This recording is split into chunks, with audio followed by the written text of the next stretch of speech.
What's up, guys? Welcome to the road to the undisputed Atomweight Championship of the world as we talk about the road undisputed Atomweight Championship for the next 5 days from Monday to Friday. We have 5 episodes going on here. We have the lifetime, the support, and most importantly, we have the undisputed champion that happened last year ago. But to be honest, how did we get there? What did the WBC had to offer? What did the WBA have to offer? What did the WBO have to offer? What did the WBC have to offer first? Before we get to those other belts? Well, that's why we're here to talk about it, because the history of boxing is here. For the next 40 minutes to 1 hour of every episode, we are going to review each episode from understanding how we got here and understand the philosophy. What titles were involved? What did we see? Where is the champion? How did we get the undisputed champion? But to be honest, which were the best boxers in the division from the start to the finish? And to be honest, we have it right here.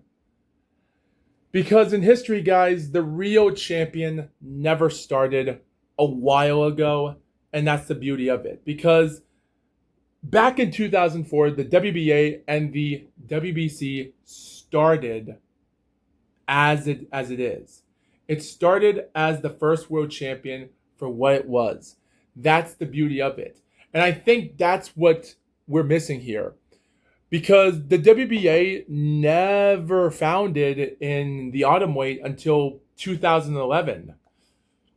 Like I said before, there were talks that 2009 is when the WBO came. The IBF came in 2010 for the first titles, I was assumed, but I'm going to have to look that up, whatever the first title in the women's boxing division was. So I might as well check on that right now as we speak, just to try to double check here when the first IBF was, but while I'm getting to this right now, we do have to understand one thing. There's a lot of champions out here, and I think it's going to be interesting for what it is. So technically, November the 12th, 2010, a woman named Daniela Smith defeated Jennifer Retsky for the inaugural IBF welterweight championship. Only 2 months later in January, a flyweight belt would come in as the first belt.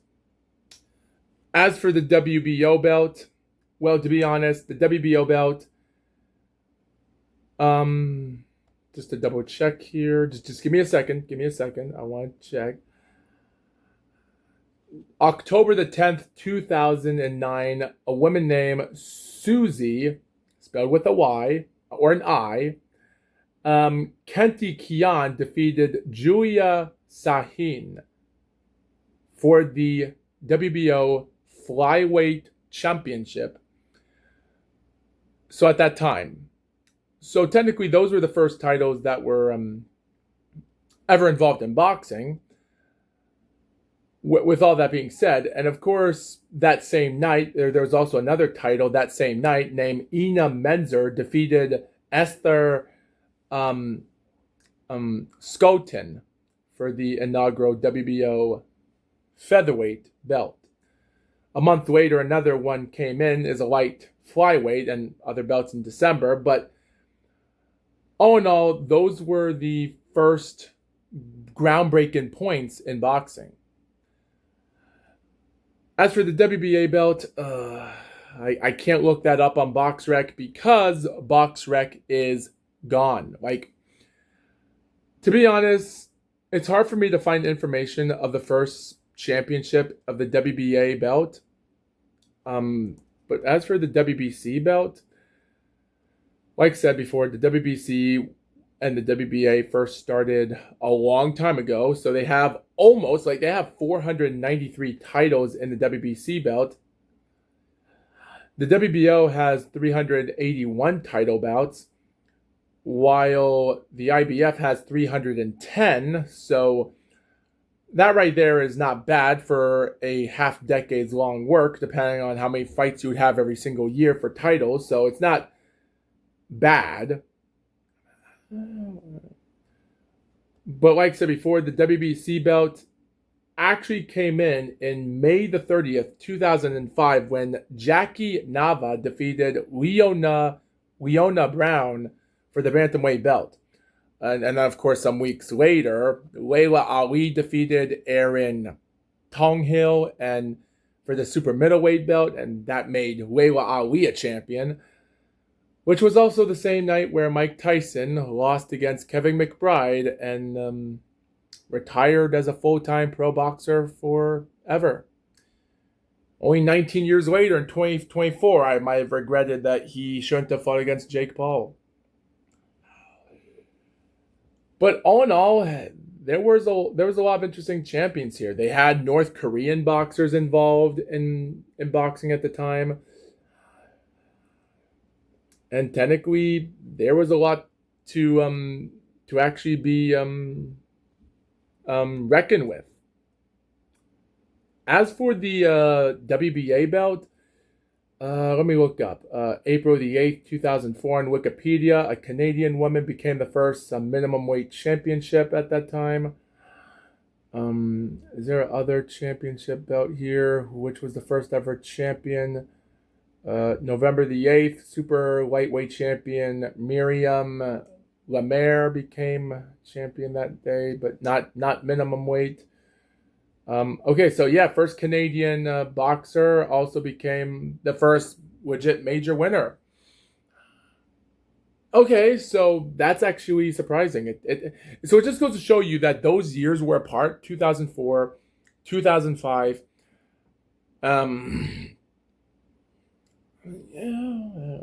Well, at the end of the day, I'm not going to answer as much because each episode we're going to talk about each organization and talk about it from the start, just for the heck of it. But all in all, it's going to be a doozy of an episode to talk about. I am going to take my time in some of this because there isn't a lot of championships to be talked about. But by the way, before we get to this, we're going to get to a couple updates here as we speak. 11:35, yeah, I'll be all right. So the exclusive of Wembley license documents that they have overnight route as Fury and Joshua talks in target for the late start, as there is talks for Fury and Joshua to have a fight in Wembley sooner than later this year. If both guys get out of their fights perfectly without no bruises, then we might get that fight sooner. But we might not know. As for the championship with everything else, Kristen Panga, who is actually Joshua's opponent in about a couple weeks from now, states, quote, "I will break him. I will break Joshua from the plans for the Fury fight." Yeah, you do that, Kristen. If Nelson Heisa was there, I'm sure he would have done better, but I'm sure he would have lost either way. Because I think records are more to it than what it is. Anyway, Jason Maloney, bantamweight champion, has now joined up with Zuffa Boxing. Congratulations, man. Man, there's a lot of people joining up Zuffa Boxing here. Man, that's a doozy. But with all that being said, we do not understand what's going on here. That's ridiculous. Oh, and by the way, before we get to the episode and talk about it, before we get to the WBC belt and talk about the talks for the Atomweight, there is one more information I want to talk about before we get to it. Okay, so France defeated Paraguay in the round of 16. Morocco defeated Canada. Morocco and France are going to compete in July in Foxborough tomorrow. Spain defeated Portugal. Belgium defeat USA. Those two are fighting in Inglewood on the 10th. Norway defeated Brazil. Is that supposed to make me happy? Because after what England did to Mexico, now those teams are fighting in Miami Gardens on the 11th. While the same day in Kansas City, Switzerland is taking on Argentina after Argentina defeated Egypt. Switzerland squeaked out a win against Colombia, which that shocked me more than ever. So technically, Argentina,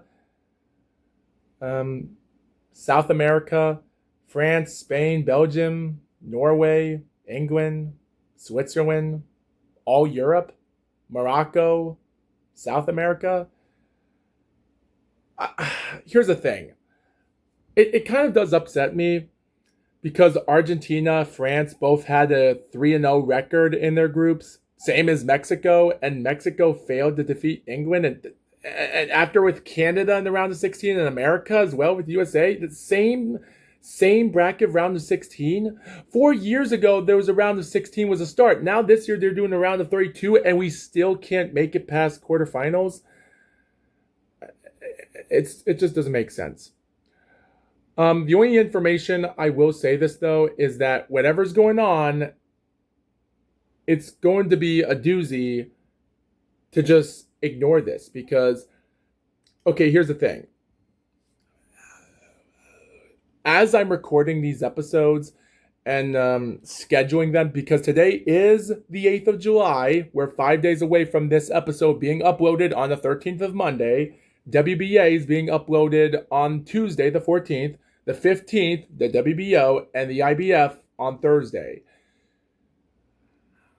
As for the 17th, well, I'm going to try to find some information.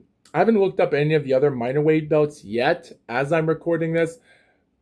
And also, I do have some busy stuff to take care of today, which will be about in a half an hour. So I'm going to get through this episode as much as I could. But what I'm trying to say is, here's the thing. After July the 11th is over, with all that being said, from Saturday,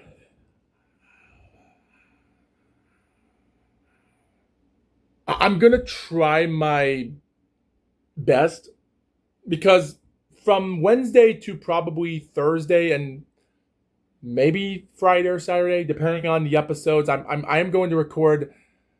Sorry, I just got a random text on my phone. But as we're doing this, when this quarterfinal is over, the thing is, there's no point. And the thing is, if France defeats Morocco tomorrow, which they will, because if Morocco couldn't beat France last 4 years ago in the semis, then what's the point of watching FIFA World Cup? It just doesn't make sense. And with Argentina being the only South American country, that still makes no excuse because it doesn't. Because none of the North Americans, Asians are in the round of 8. None of them are. I don't understand why God likes to treat people like this and to ruin lives and to have people shoot guns in the air and to blow people's heads off. Because this is the problem with the World Cup of FIFA. It's the most gambling disease. The thing about the FIFA World Cup is a disease. People die from disease when it comes to gambling, which is the worst disease you can ever have. And with this going on, it's like every 4 years, again, we can't do nothing. We are not trying. So, of course, it's going to end up bad. And I've already talked about this in the last episode, is that they're already performing some tournaments in 4 years in Morocco next to the borders of South Africa, and Europe, the bottom of it, in 4 years for the 2030 World Cup for their 100th anniversary. And again, it just seems like nothing's at it. The only thing that can make this show being a crazy savior is if, again, France and Argentina are going to win because they have Mbappe, they have Messi. It's hard to find stars in the USA or Mexico. How did Mexico make it a 3-0, but they couldn't defeat England? And there's also talks and information about England being champion and they're being favorites of underdogs.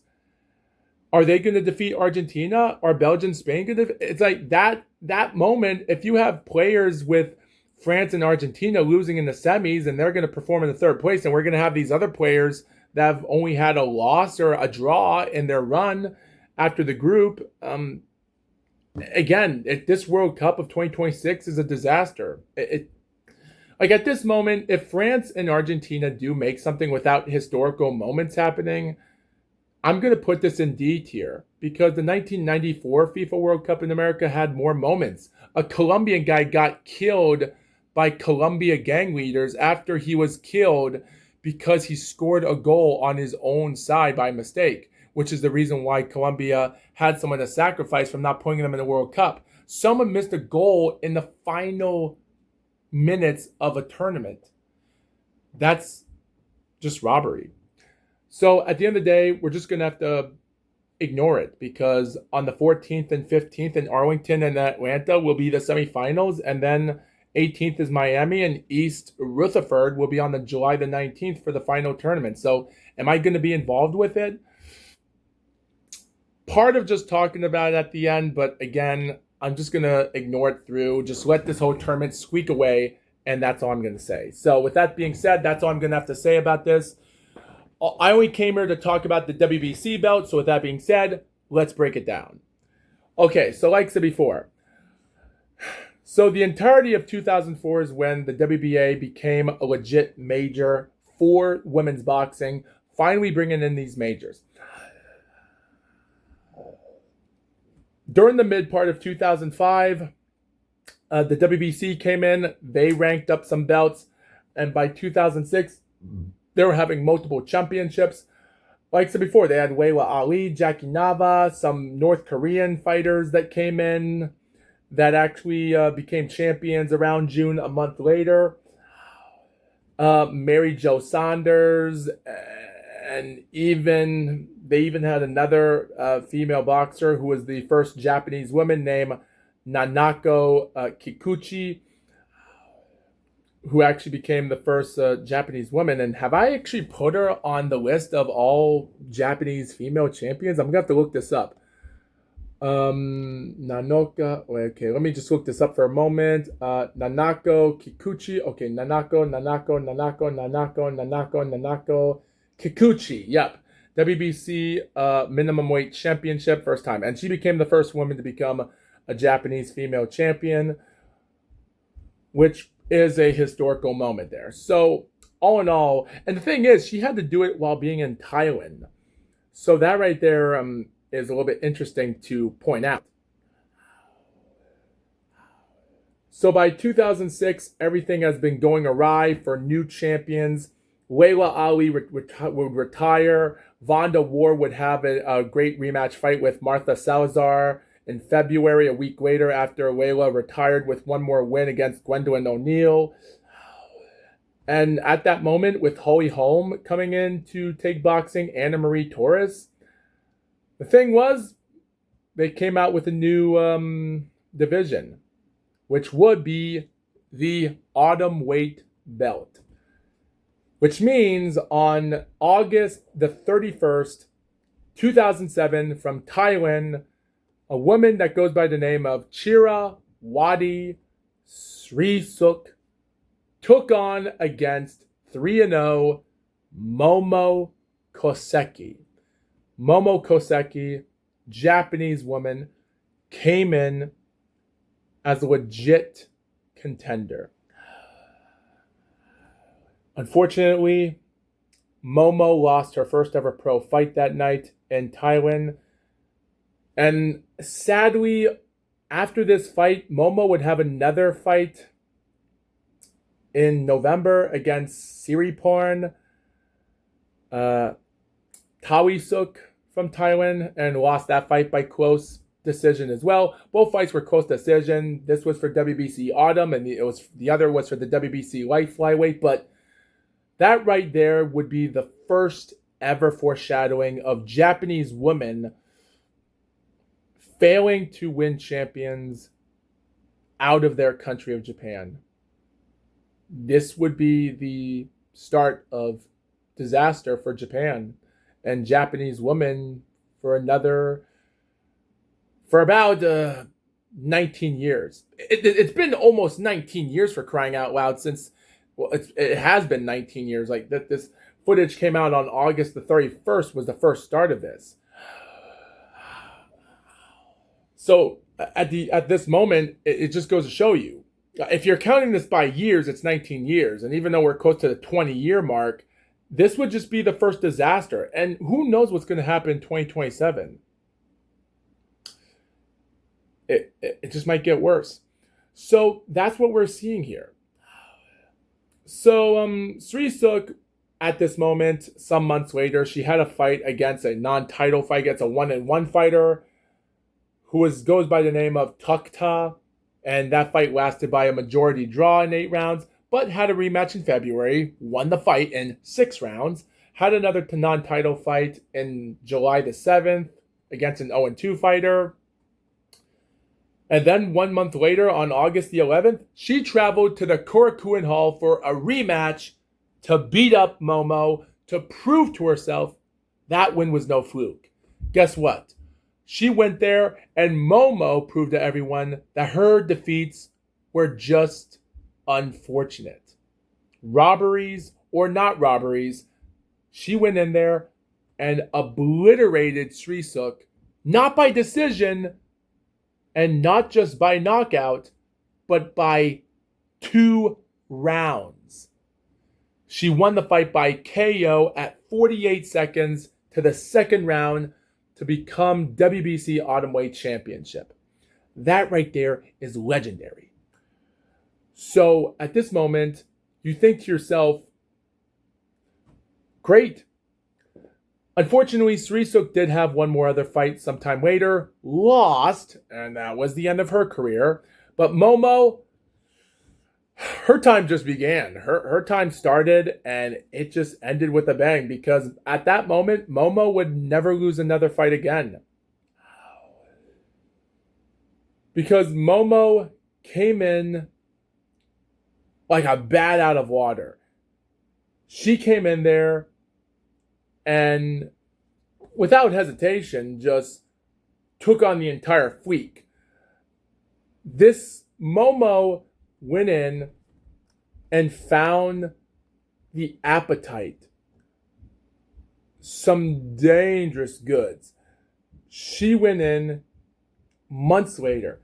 So after her 2 defeats, she won a couple fights and then went in, defeated Srisuk. 4 months later, she took on against a random 2-1 fighter from South Korea named Hae-Min Kim, won the fight by 10 rounds of decision.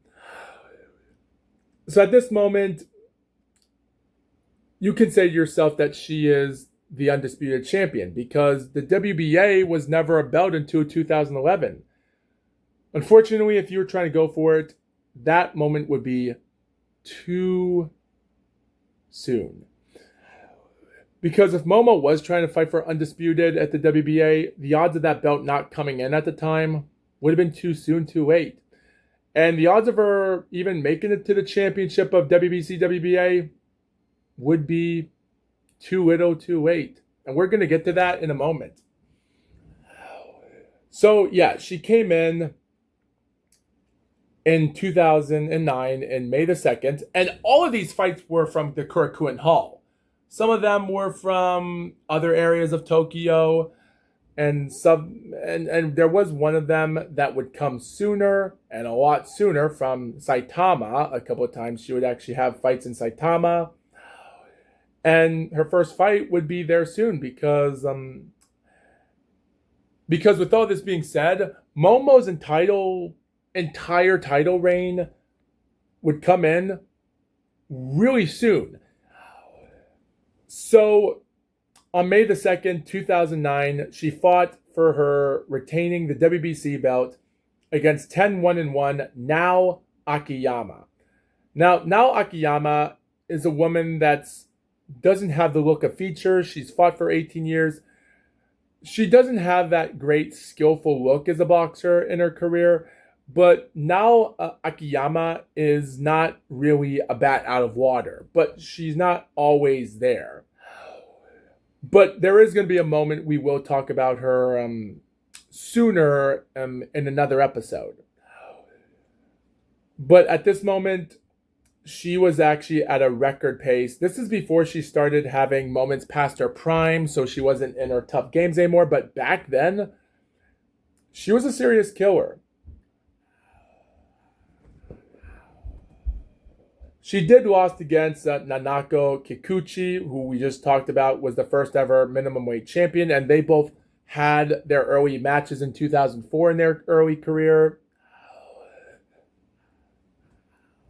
In November, now actually won the WIBA World Minimum Weight Championship.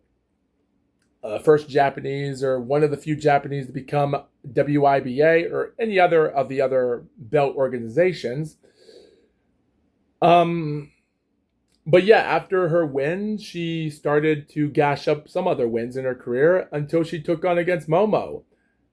She did not have what it takes against Momo. Momo came in there, won the 10-round fight without any problem. And of course, by 2010, she lost another fight for an IBA World Minimum Weight belt against a South Korean fighter and retired and never came back until 2013. And that's where we're going to leave it there for her.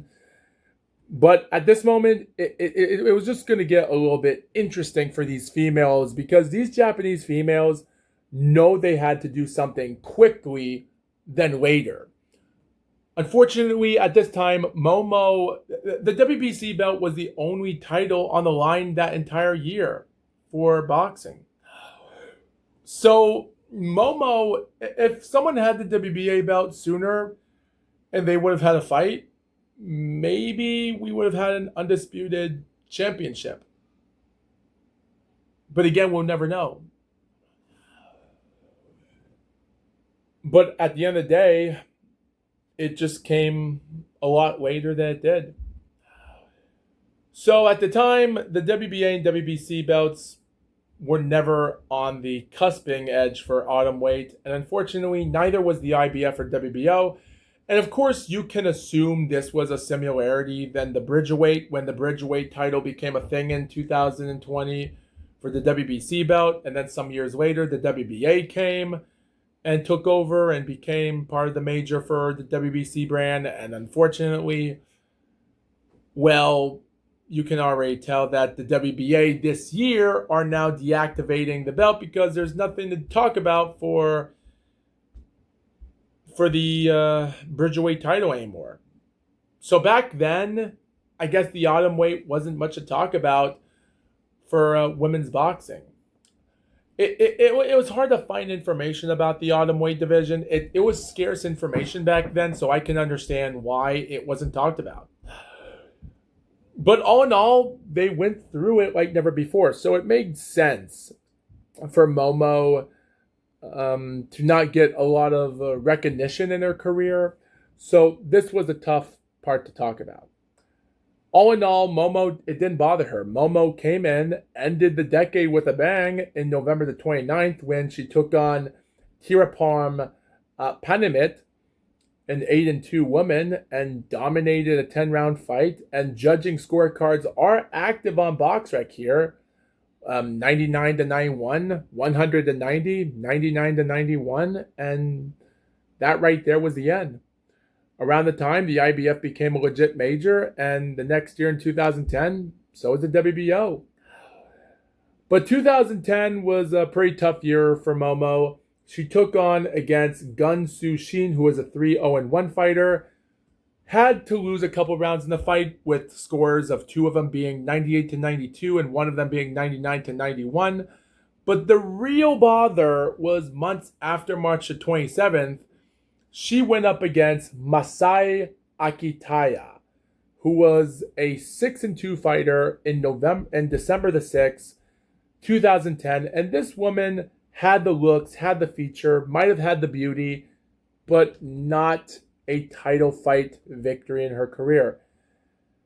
She had some defeats against fighters of Nao Akiyama and Amara Nakatu, who was another promising fighter that had moments in their career, which was some fighters back in those days that had promise abilities because, again, the women's division was still scarce to find new females. So these females were taking the sport as seriously as they could. Masai could not get that done. Masai was having problems, and it would just get worse. The Wikipedia reports did stated that this was for the WBC Female Atomweight Championship. The fight lasted 3 rounds in a 10-round fight and ended in a technical decision, which was a draw. Now, why was this fight a draw? Was there an accidental headbutt? Was someone injured? And if so, I guess, in my opinion, maybe they didn't go past the distance of the fight, so the fight was a draw because they didn't make it past the distance of the rounds. Like we don't know what the technical decision was of how many, were they going to go past 4 rounds or 6 rounds? And if something bad happened, they're going to go to the judging scorecards.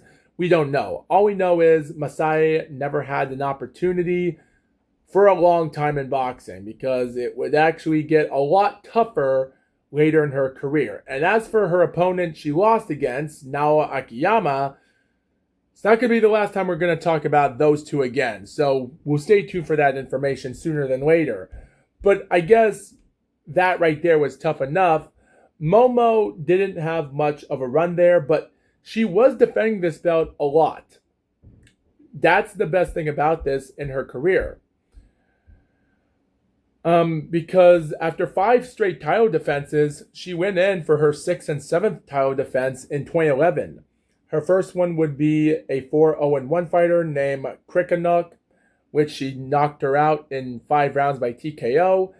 And she took on Mami Ito, an 8-5-1 woman who hasn't been a promising contender as much. Unfortunately, they did not make it through 10 rounds until something happened. Someone might have gotten injured. So they went to the technical scorecards with 53 seconds of the 10th round. They only had 1 minute and 7 seconds left of the fight. The fight didn't end by knockout. It ended by technical decision. And luckily, Momo deserved the win. Scores were 98-91, 98-92, 99-91. At this moment, now we have to find competition because the fighting competition she has fought against, she's defeated a couple undefeated females. She has some records, 10-1-1. But again, as I said before, the division for the atomweight and such for Japanese boxing is completely hard to find for Japanese women. So Momo really had to find opportunities here or there. In 2012, she went through winning fights by 10-round decisions easily from fighters that had 11-10-1 record of Jujei Nagawa, Sayemi Akaniwa. In December, 6 months later, a 7-2-1 fighter. And then, of course, with all that being said, she went in to finally leave her country for the first time in a long time until May the 28th, 2013. After sparkling out not 1, not 2, not 3, not 4, not 5, not 6, not 7, not 8, not 9, not 10, but 11 title defenses, she would take on Yoon Young Ho, a 6-1-1 female fighter from South Korea who doesn't win fights by knockout but loses fights by knockout. And Momo proved her she did not belong in the ring. She went in there, defeated her in the country of Hong Kong, China, from the Convention of Exhibition Center, and won it by a round 6 TKO. At this moment, that was actually a couple months ago after she took on a woman named Marie del Refugio Jimenez, which was her 11th title defense. I think it was 2, 3, 4, 5, 6, 7, 8, 9, 10, 11. 11. Hong Kong was 12 against Yoon Young. And then her third and final fight that year was against Nora Cardoza, who was an 8-4-2 woman from Mexico. And the fight did took place in Japan. Depending on what would have happened if it didn't take place in Japan, that only depends. All it depends is the scorecards read closely than they thought. Considering with Momo winning 7 rounds and one of them times she won 6 rounds, the scores read 97-91 by 2 judges and the other read 96-92. So whatever happened that night, we don't know because we can't find information scores. And I was gonna think about looking up information and fights information, or looking up footages on YouTube if there was any information about what happened and what made the scores that ridiculously close, or what made Momo had a 96 score on 2 of the judges, because it made me wonder something was up, but I really couldn't I couldn't really answer it by compensation because I really did got confused. Now, I do believe there is information on YouTube. I do remember a YouTube channel called Sushi Boxing, which had information and videos that had been uploaded some few years ago. And I remember some Atomweight fights by Momo, so there might be fights on YouTube of those fights, which I do remember. I'm going to have to look it up as I'm actually talking about this, but still, for the reasons why the score, I never watched any of the fight footages other than I know that there is YouTube videos of Momo Koseki fighting, which is good, but I don't know much about the information of her fights other than the information I'm just reading on BoxRec. So just to let you viewers know. All I'm just saying is whatever made those scorecards that ridiculously close, or makes me wonder, was Momo having a problem against this Mexican woman? Who knows? Because what made her might have won the fight, depending on those scores, I don't know. It's ridiculous. But what makes things a little bit better, in 2014, Momo would have 2 professional fights against 2 undefeated boxers, winning them by knockout. Her first fight in March the 3rd would be against a woman named Angor, and her last name has a bunch of letters, I'm not going to say, with a 5-0 record in the Korakuen Hall, came in, dominated through 8 rounds, and the fighter of the referee, Yuki Fukuchi, who was also the judge in her last 2 fights from Hong Kong to the Mexican fighter, stopped the fight in round 9 by TKO. 5 months later, on August the 8th, Denise Castle, which we're going to talk about a lot, who had a 2-0 record at the time, could not make it through, 7 rounds, but could not surpass the 8th round as referee Yuji Fukuchi stopped the fight in round 8, giving another knockout victory for Momo. And if you think that's crazy, several months later, in February the 19th, Momo had a cherry-pick fight against Isa Aliko, who a 5-4 woman who was from the country of the Philippines, who almost has a tomboy look on her face. Interesting. Got KO'd in 2 rounds at 1 minute and 29 seconds. Oh yeah, and the Denise Castle fight did not take place in the Korakuen Hall. It took place in Tokyo in Adachi Ward Sogo Sports Center. Keep that in mind. But with all that being said, we come in October when Ayaka Miyao, who is another tough Japanese woman with a 20-5-1 record, fought against Momo on October the 22nd, 10 months later. Only this time, this would be the toughest fight win for Momo. It might not have been the toughest fight in Momo's career because of how her 2 pro defeats might have been sufferable for her, even though she did put in a good hard fight, winning rounds in the fight, but not enough. She had to earn this one a lot. All we can say is reports stated that there has been a knockout occurred in the fight. It say that Koseki was knocked down from a right in the first round, which that's going to be the first time we're not going to... This won't be the first time we'll talk about a Japanese woman being knocked out in the first round. But yeah, Momo would get back up, try to recover from the fight. And Ayaka Miao, we're going to talk about her in another episode because remember when I talked about the WBA and Momo Koseki came in too little too late? Yeah, this might be one of the reasons for that. Still, Momo recovered, managed to win the majority rounds in the fight. Ayaka won a few more, but not enough. The scores read it 95 to 94, while two judges had it 96 to 93, giving Momo the win, just barely. A year later in 2016, from August, she had a cherry-pick fighter against a Thailand fighter, 13-7-1, named Ragnapha, won by first-round knockout. It was a non-title fight in an 8-round fight.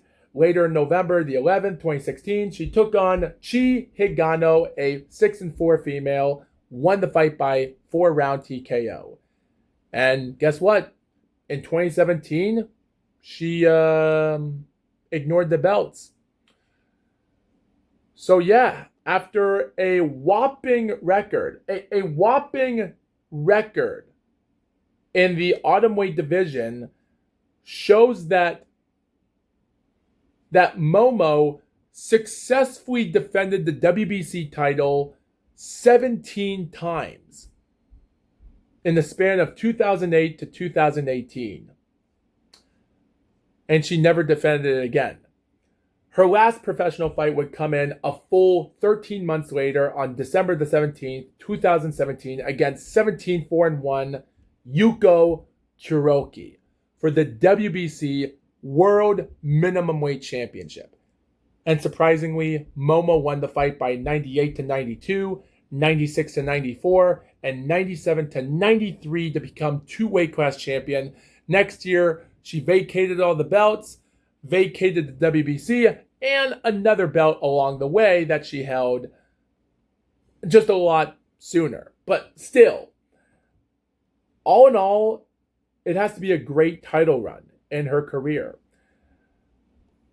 For the WBC belt, this was legit competition. And by the way, the WBC in BoxRec only, if you look up boxrec.com/en/title/7/autumn, you get to see only 5 title fights in Momo's career against fighters like Hai Min Kim, Nao Akiyama, Tira Porn, Ayaka Miao, and Chi Higano.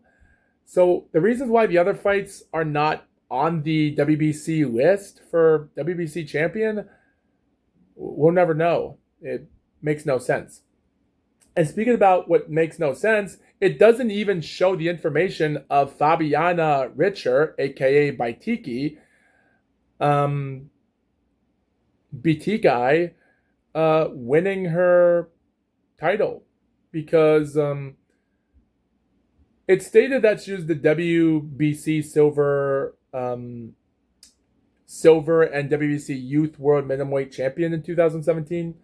Went in August to have a normal fight in the Atomweight or minimum weight until 3 months later on September the 22nd is when Fabiana Batik, or on Wikipedia, because on Wikipedia it says that on September the 28th, 2018, Fabiana Batik was actually the champion for the WBC belt when she defeated Denise Castle for the belt. The problem was Denise Castle, who had a 2-1 record, and when I say 2-1 record, she had a 2-0 record when she took on against Momo Koseki in 2014 and lost by a round 8 TKO, right? It took her 4 years to get back to the ring just to have a title fight, and she lost against Fabiana. But don't worry, we're going to talk about her again in another episode. But still, that's just ridiculous. And it's ridiculous it says September the 22nd, which is interesting if I'm double checking. September the 28th, Okay, September the 22nd. September 22nd. Is it 9? Oh, 9 to 22nd. I keep forgetting. September is the number 9. Well, all in all, Denise Castle got dominated 10 rounds. Fabiana, in her country of Sketchazia, became the new WBC champion. Surprisingly, Denise might have been not the first run for her, because later in April of 2019, Fabiana went on to retain the belt by a split decision draw against Maria Soledad Vargas, who was the 11-3 fighter at the time. Scores read it 96 to 97 to Fabiana, 98 to 93 for Maria, and 95 to 95 even, scoring a draw. Believe me, this won't be the only draw in her career, so keep that in mind. And then later, November the 30th, Fabiana took on against journeyman fighter Ana Arazola. Barely won the fight by 2 judges giving her 96 to 94, and the other giving her 97 to 93 by decision. And before you know it, Fabiana left the division to go up to light flyweight. Why did she go up to flyweight, which says in BoxRec? Well, for reasons why, we don't know. All we know is in 2020 in September, she had a fight, won. 2 fights in 2021, also from the upper classes, won. And then in 2022 in March, she had another fight. And then in July, she went back down to the Atomweight. She was never vacated the belt. We don't know why, but all we know is her first fight back was against Elizabeth Lopez Corzo, a 10-4-4 fighter, and that fight ended in a draw as well, 96 to 96 even. The other 97 to 94 for Fabiana, 97 to 96 for Elizabeth. This fight also took place in the country of Kosovo, which was a building titled the Palestra of Bill Clinton, which is kind of weird because I've never heard of that before, so it kind of made me laugh when I first heard of it. Weird. But yeah, they went on. Later in April the 15th, 2023, they had a rematch. And after Elizabeth actually had a recent defeat sometime later on in her run, came back with a 10-5-5 record, and they went back to Sketchazia in Fabiana's country and dominated the fight. Like that last fight they had in July was nothing. Yeah, something's fishy here, right? Yeah, I know. It's ridiculous. But that's what it says here in the information here. 4 straight title defenses, and we don't know if Fabiana is that good of a fighter. Unless if you're going to someone else's country, that just tells a huge story. And guess what? Tina Ruperchet got lucky. Because after Tina Ruperchet lost against Senicia Strata last year ago, she went back to her country, went down the weight class, took on against Fabiana, and Fabiana did win some majority rounds in the fight. Unfortunately, Tina Ruperchet was better than her. Judges had it 97 to 93 and 98 to 92 by one judge, giving Tina Ruperchet the first German woman to become Atomweight champion. Unfortunately, as for Fabiana, her run did not do so well, because on November the 23rd, Fabiana was going to get a shot for another title, which was an IBF belt. It never happened. Because around the time she went way up to weight class in the super flyweight in August, and she could not get back to weight in 3 months, so she just stayed back in the weight just to lose a couple more fights against some fighters in England and Turkey. Last January against a nobody she won, while that same night on November the 23rd, where Fabiana was supposed to fight against a Japanese woman, Tina Ruperchet fought against another champion at the time who was unified champion. That woman's name was Iri Matsuda. And Tina won the fight. We're going to talk about that information another time, because I have a lot of information to talk about. And Tina would also fight again, this time for the undisputed Atomweight champion on April the 5th, also in Germany. We're going to talk about that some other time.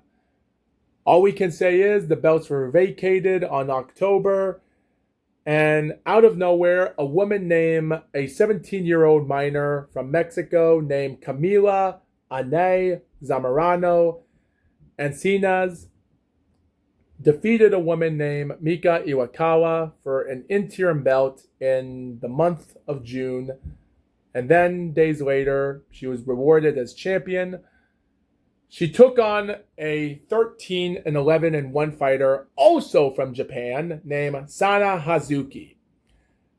Now this is the moment when we talk about how Japanese women would be unluckily screwed. Because after what happened in June when Mika Iwakawa, who was a 13-7-1 female 4 months ago, could not only have one judge give her a couple rounds, all judges scored 100 scores for the Mexican 17-year-old minor from Mexico, fighting in Sonora, Hermosillo. Zamorano would be one top star female, killing off Japanese women one after another, and also taking on other future champions that were current former champions before she became WBC champion. She was the WBC International Atomweight Champion 2024 when she took on another female, which we'll talk about in another episode. And after defeating Sana Hazuki, a Japanese woman that could not win a single round by any judge in October, was bad enough. Well, Camila Zamorano came in, defeated another woman with a 7-2-1 record named Claudia Veronica Ruiz in February the 21st this year. And surprisingly, the scorecards had it 190, but the others were 98-92, 97-93. This Argentina woman did better against Camila than any Japanese woman. It just makes no sense. So, with all that being said, that's where we're going to end it here. So, my final thought is this. Because we're at 50 minutes, my final thought is this. So, it says that Momo Kosuke, if you actually look up current ratings and also you look up all-time greatest atomweight boxers in female boxing, Momo Kosuke was actually the greatest of all time. But now because of Tina Rupert, they ranked Tina Rupert as number 1 of all time in the atomweight. Momo Kosuke is number 2. Why is that? Well, it does stink because I always think that Momo Kosuke's title reign is 10 times better than Tina Rupert because Tina Rupert was only in the show for only a full year from January 2024 to April of 2025. That's not enough to start a fight there. Her entitled reign was just luck. But after her Senicia Strata fight, I'm sorry, I just can't put it there. For these 5 females from Srisuk, Momo, Fabiana, Tina, and Camila, I would have to say Momo Kosuke is number 1 here. With 17 straight title defenses, defeating Fabiana with 4 title defenses, and Camila and Tina having 2, I do find this one to be an interesting talk about for all time sakes. All in all, Momo Kosuke breaks the record for the most, and I don't think that record will be broken for a long time. But at the end of the day, we're going to have to talk about it some other time because the WBC belt tomorrow is coming our way. But I am going to go out to get stuff done in the outside world. I'll be right back to talk about the WBA tomorrow. So with that being said, guys, stay tuned for the next update and see you for the next episode of The Road to the Undisputed Atomweight Championship. Thank you.